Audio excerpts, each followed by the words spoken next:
USS George H.W. Bush terlihat melintas Laut Arab di tengah meningkatnya ketegangan kawasan. Kehadiran kapal ini diklaim untuk memperkuat blokade laut terhadap Iran sekaligus mengamankan jalur pelayaran internasional.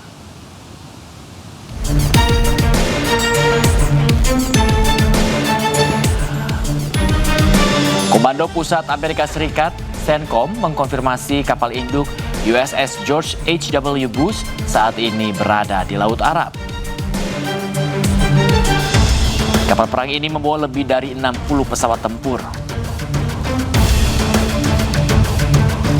Pengerahan dilakukan untuk mendukung blokade laut terhadap Iran yang mencakup wilayah Teluk Oman hingga Selat Hormuz yang merupakan jalur vital perdagangan energi dunia.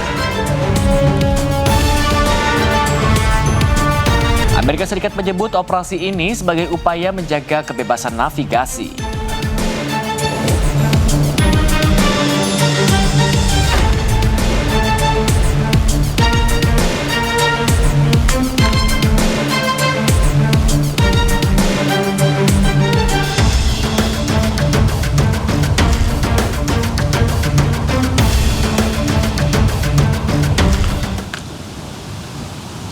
Iran menyerang pasukan Amerika Serikat di Selat Hormuz dalam 24 jam terakhir.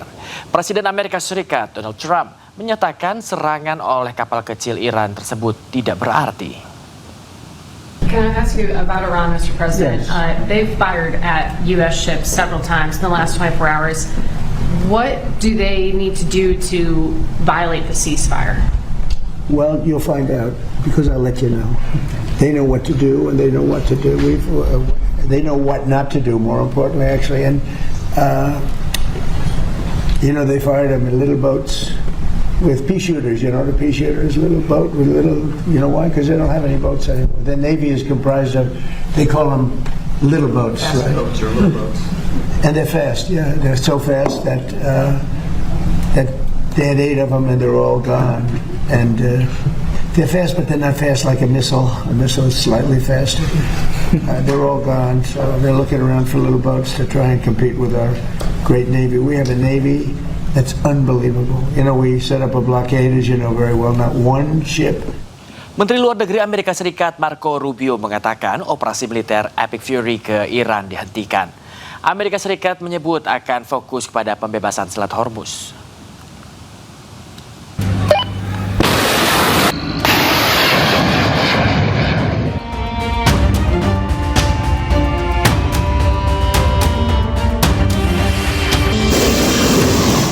Amerika Serikat resmi akhiri operasi tempur Epic Fury di Iran. Menteri Luar Negeri Amerika Serikat Marco Rubio mengatakan operasi militer tersebut selesai karena semua tujuan utama telah selesai dan akan fokus pada pembebasan Selat Hormuz. Well, that's one of the topics that needs to be discussed. I don't know about. I think you're linking it. The operation is over. Epic Fury, as the president notified Congress, we're done with that stage of it. Okay, we're now on to this project of freedom.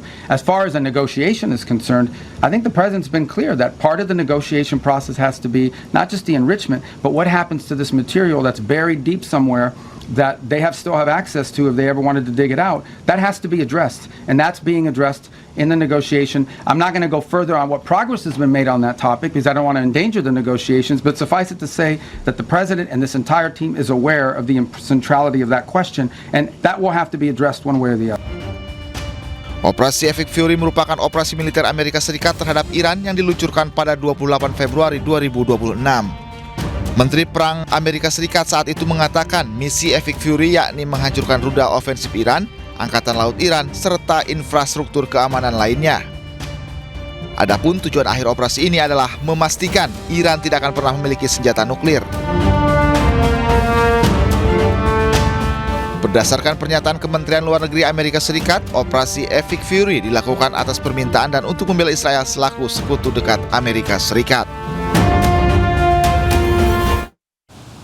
Amerika Serikat menghentikan operasi Epic Fury ke Iran. Selain itu, Amerika juga menghentikan sementara operasi Project Freedom atau pembebasan kapal-kapal di Selat Hormuz.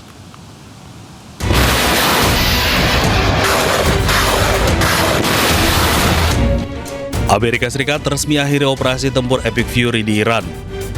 Menteri Luar Negeri Amerika Serikat Marco Rubio mengatakan operasi militer tersebut selesai karena semua tujuan utama telah selesai dan akan fokus pada pembebasan Selat Hormuz.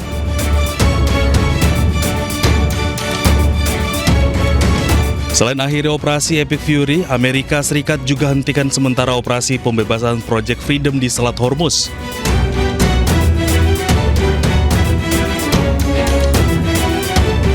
Penghentian sementara berdasarkan permintaan Pakistan dan beberapa negara lain untuk memberi ruang bagi upaya penyelesaian kesepakatan damai dengan Iran.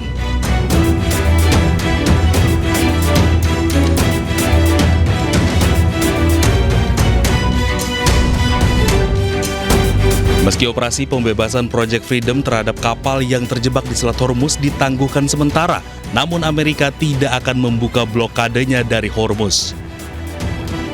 Padahal sebelumnya Menteri Perang Amerika Serikat Pete Hegseth memberi sinyal kesiapan penuh militer Amerika dan menyebut telah membangun kubah di atas Selat Hormuz.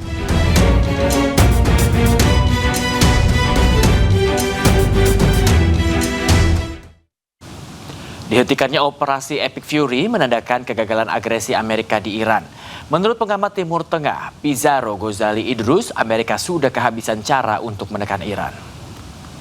Iya, betul. Menurut saya Amerika sudah gagal. Ini deklarasi kegagalan dari Amerika Serikat yang disampaikan langsung oleh Marco Rubio bahwa Epic Fury sudah berakhir, tidak berlanjut. Karena apa? Karena terbukti blokade militer, serangan militer, blokade Hormuz ternyata itu gagal melumpuhkan dan juga memadamkan semangat perlawanan Iran di dalam perang yang sudah hampir 2 bulan ini. Saya kira sekarang Amerika Serikat, Donald Trump itu benar-benar frustasi karena jalur apapun yang mereka sudah lakukan, bayangkan digempur fasilitas nuklirnya, kemudian pernah digempur juga Pulau Kark ya, kemudian sekarang dilakukan mencoba ada blokade militer yang dilakukan oleh Amerika Serikat di perairan Oman. Ternyata sampai sekarang Iran masih eksis, Iran bahkan berhasil melakukan serangan kembali drone-drone kepada kapal-kapal tempur Amerika Serikat di perairan Oman, walaupun itu hanya sekedar tembakan peringatan gitu. Tetapi ini membuktikan bahwa Amerika Serikat itu menyerah. Dia sudah tidak punya cara lagi bagaimana untuk menekan Iran, dan klaim-klaim yang ini kan juga menarik. Kan dia mengatakan Epic Fury sekarang sudah berakhir, padahal sebelum-sebelumnya dia mengatakan bahwa dia sudah memenangkan pertarungan dengan Iran berhasil dilumpuhkan, Iran berhasil dikalahkan, tetapi kemudian sekarang Epic Fury itu disampaikan bahwa berakhir. Ini membuktikan ada jeda yang sangat panjang ya. Ini membuktikan bahwa Amerika Serikat selama ini itu gagal dalam menundukkan dan melumpuhkan perlawanan dari Iran. Bahkan kalau kita lihat sekarang ya, Iran melakukan serangan lagi kepada Uni Emirat Arab ya, Iran melakukan serangan kepada kapal militer Amerika Serikat. Artinya Iran itu siap perang panjang, dia tidak menyerah, dan yang terjadi kan sekarang justru Amerika Serikat itu udah mengatakan mereka mengakhiri episode pertarungan Epic Fury. Bahkan sekarang diplesetin kan Epic Fury menjadi epic failure gitu, kegagalan yang epic. Saya kira ini yang terjadi pada sekarang. Donald Trump problematikanya dia waktu tidak berpihak sama dia. Kalau perang kemudian dilanjutkan, kita ingat bulan Agustus ini sudah akan memasuki kampanye midterm election, dan waktunya sangat sedikit sekali, dan dia tidak punya banyak opsi, maka kemudian dia sepakat untuk mengakhiri operasi Epic Fury dan kemudian mulai masuk kepada... Menteri Luar Negeri Iran Abbas Araghchi melanjutkan safari diplomatiknya ke Cina. Di sisi lain, pemirsa, Amerika Serikat berharap pertemuan antara Cina dan Iran membawa hasil positif. Menteri Luar Negeri Iran Abbas Araghchi tiba di Bandara Internasional Beijing Rabu dini hari. Kedatangannya disambut oleh pejabat tinggi Kemenlu Cina.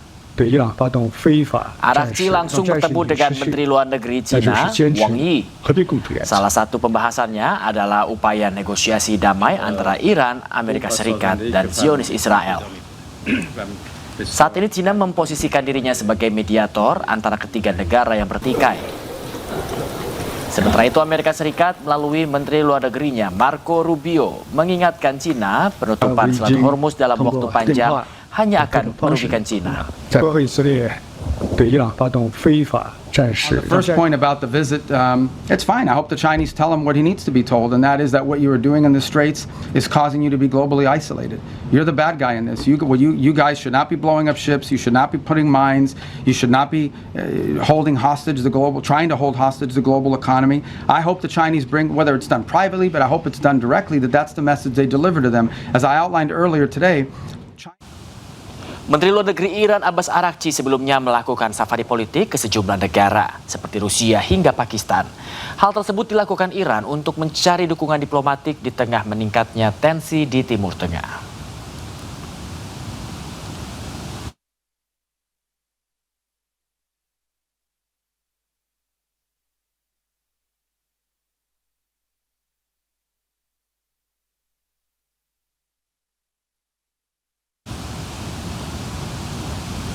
Pemirsa, kami akan kembali dengan ragam informasi lainnya. Usai jeda, pemirsa tetaplah bersama kami di Breaking News.